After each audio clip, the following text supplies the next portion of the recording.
நம்ம நினைக்கிற மாதிரி ஒரு விஷயம் நடக்கலைன்னா கோபம் வரும் இல்லையா? நமக்கு யாருண்ட உரிமை ஜாஸ்தியா இருக்கோ அவளுண்ட கோபமாக வெளிப்படுகிறது. ஒரு இடத்திலே கௌரவத்தை எதிர்பார்க்கிறோம், அந்த இடத்திலிருந்து நமக்கான கௌரவம் கிடைக்கவில்லை எனும் பொழுதுதானே கோபம் என்பதும் வருகிறது. இந்த மேஷராசிக்காரர்களும் சரி, இந்த விருச்சிக ராசிக்காரர்களும் சரி, சடார் என்று கோபப்படுபவர்களாக இருந்து கொண்டிருக்கிறார்கள்.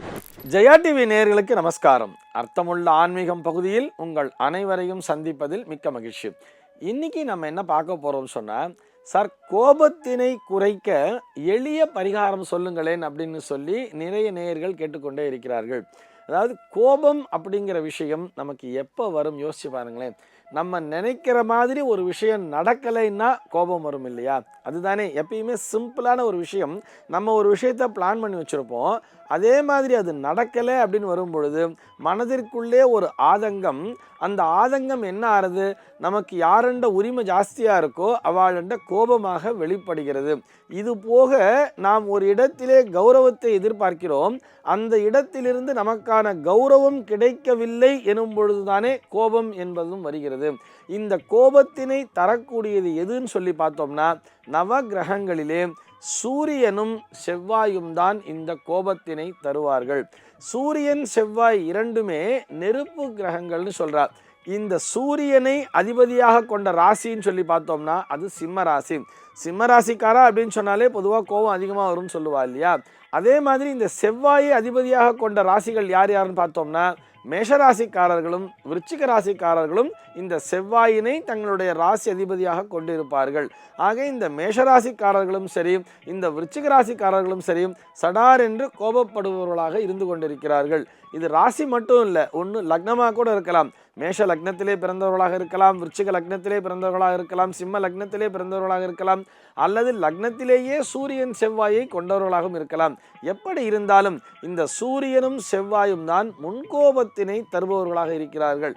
எல்லா கிரகத்துக்குமே கோபம் என்பது வரும். நீங்கள் சார் என்ன சூரியன் செவ்வாய்க்கு மட்டும்தானா, மற்ற ராசிக்காரர்களுக்கெல்லாம் கோபமே வராதா?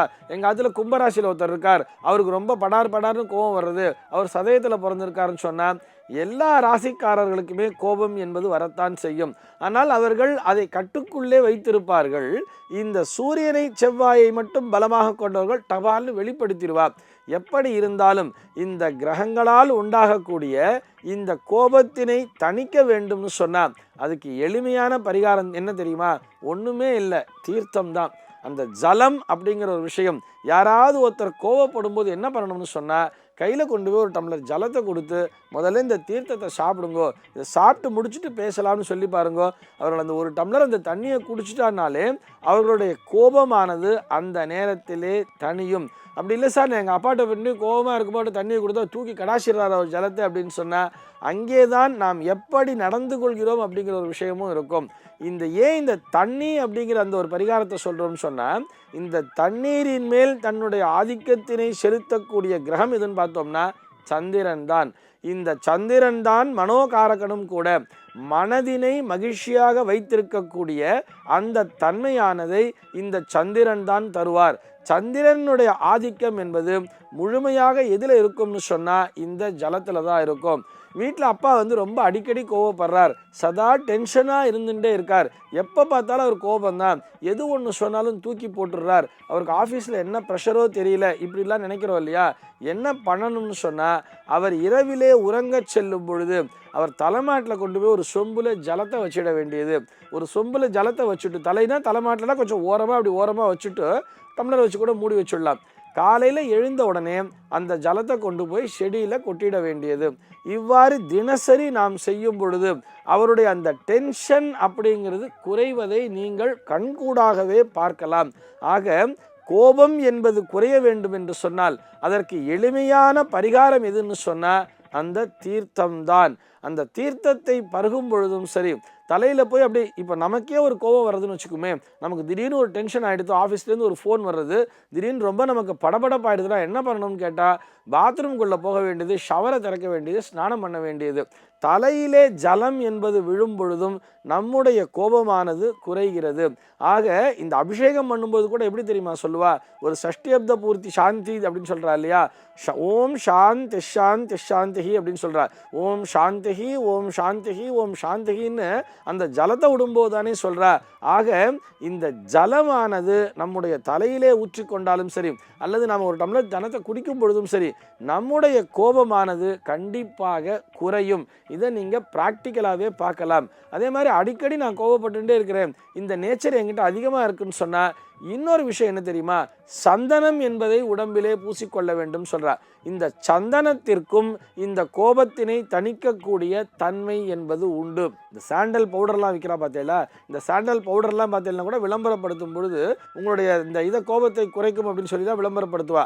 அதில் எந்த விதமான தவறுமே கிடையாது. இதையும் நமக்கு சாஸ்திரமானது சொல்கிறது. அதனால தான் என்ன பண்ணுவான்னு பார்த்தீங்கன்னா, ஒரு கல்யாணத்துக்கு போனாலும் சரி, ஒருத்தராத்தில் ஏதோ ஒரு விசேஷம்னு போனாலும் சரி, வாசல்லையே அந்த சந்தனத்தை கொடுத்துருவா. சந்தனம் சக்கரை அப்படிங்கிற விஷயத்தை கொடுக்குறா இல்லையா, அந்த சந்தனத்தை எடுத்து பூசிக்கொள்ளும் பொழுது நம்முடைய கோபமானது தணிகிறதுன்னு சொல்றா. நமக்கு அந்த காம, குரோத, லோப, மோக, மதமாச்சரியம்னு தேவையில்லாத துர்குணங்கள் இருக்கு இல்லையா, இந்த துர்குணங்களை தணிக்கக்கூடிய தன்மை என்பது சந்தனத்திற்கும் உண்டு. அதனால தான் நம்ம மாத்துக்குள்ள யார் வந்தாலும் முதல்ல ஒரு டம்ளர் தண்ணியை கொடுத்து குடிங்கோ அப்படின்னு சொல்கிறோம், உட்காருங்கோ ஜலத்தை குடிங்கோ அப்படின்னு சொல்கிறோம். அவர் எந்த மனநிலையிலே வந்திருந்தாலும் அந்த ஜலத்தை சாப்பிடும் பொழுது அவருடைய மனநிலையானது சாந்தப்படுகிறது, குளிர்ச்சி அடைகிறது.